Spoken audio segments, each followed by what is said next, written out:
Assalamualaikum warahmatullahi wabarakatuh. Bismillahirrahmanirrahim. Alhamdulillah wassalatu wassalamu ala rasulillah wa ala alihi wa sahbihi wa mawala. Sobat sekalian dimanapun berada, senang rasanya jumpa kembali di channel yang sama, KDCPH Channel. Sobat, pada kesempatan kali ini saya akan menceritakan tentang kisahnya Imam Syafi'i ketika ia berpamitan mau berangkat menuntut ilmu. Bagaimana kisahnya? Sebelumnya saya kasih tahu biografi identitas Imam Syafi'i. Sobat, Imam Syafi'i punya nama asli Abu Abdullah Muhammad bin Idris Asy-Syafi'i Al-Muttalibi Al-Quraisy. Sekali lagi, nama aslinya Abu Abdullah Muhammad bin Idris Asy-Syafi'i Al-Muttalibi Al-Quraisy. Beliau dilahirkan di Askelon, kalau sekarang berarti di Gaza atau Palestina, pada tahun 1500 Hijriah atau 767 Masehi. Kemudian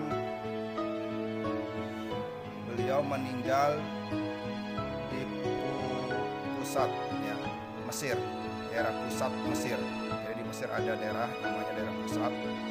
Nah, di sana beliau meninggal dunia, yaitu pada tahun 204 Hijriah atau 819 Masehi. Jadi masa hidupnya beliau yaitu kurang lebih 54 tahun beliau hidup. Oke sobat, Imam Syafi'i ini merupakan salah satu imam besar.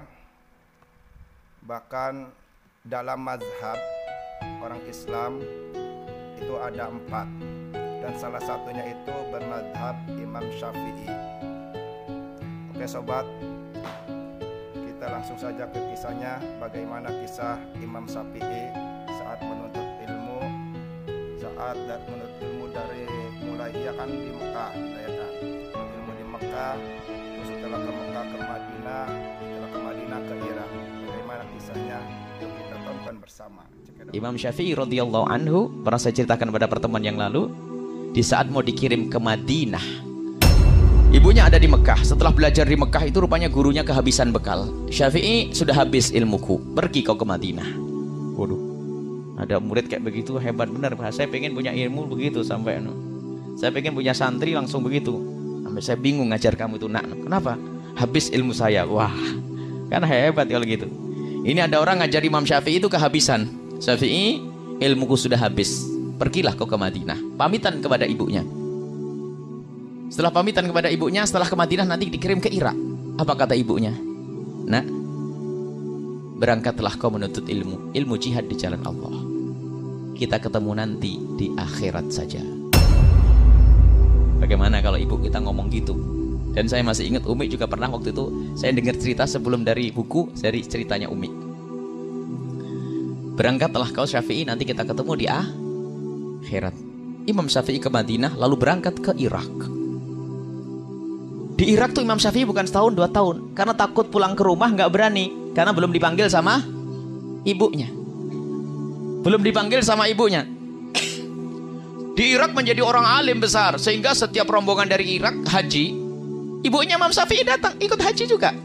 Suatu ketika ada halaqah besar di Masjidil Haram. Ada seorang alim besar dari Irak sebentar-sebentar berkata, qala Muhammad bin Idris Asy-Syafi'i. Qala Muhammad bin Idris, berkata Muhammad bin Idris Asy-Syafi'i. Ibunya Imam Syafi'i itu bingung, siapa Muhammad bin Idris itu? Akhirnya ditanya, ya Syekh, siapa Muhammad bin Idris Asy-Syafi'i? Sang Syekh dengan penuh kebanggaan, dia adalah guruku, seorang alim yang ada di Irak, asalnya dari Mekah ini.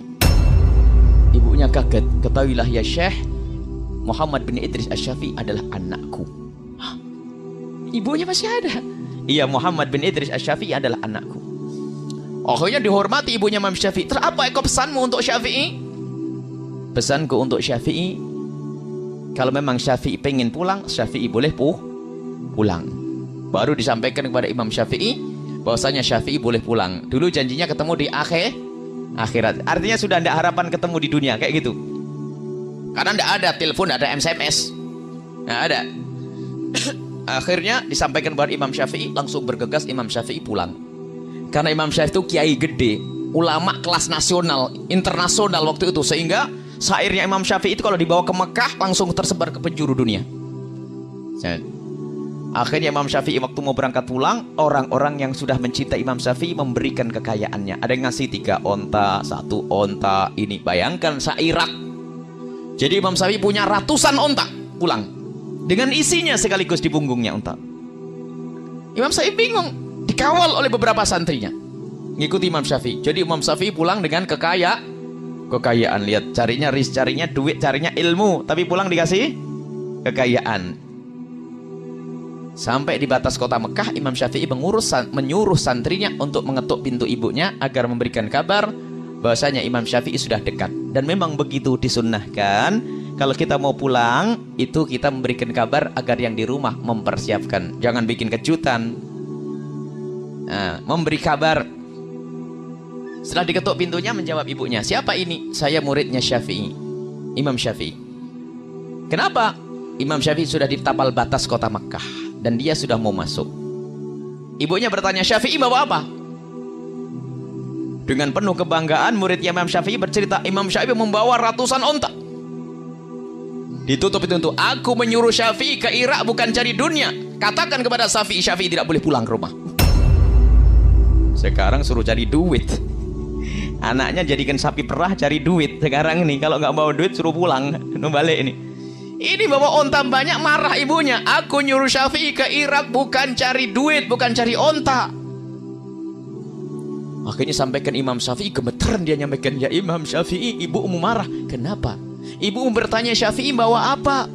Terus, ya aku bercerita kamu bawa onta yang banyak. Salah kamu, jangan ngomong begitu. Baik, sekarang aku panggil warga Mekah. Semua ontanya, hartanya dibagikan kepada semua penghuni Mekah. Yang ada hanya kitab saja. Sampaikan kepada ibuku, dikentuk. Siapa ini? Aku murid Syafi'i. Kenapa?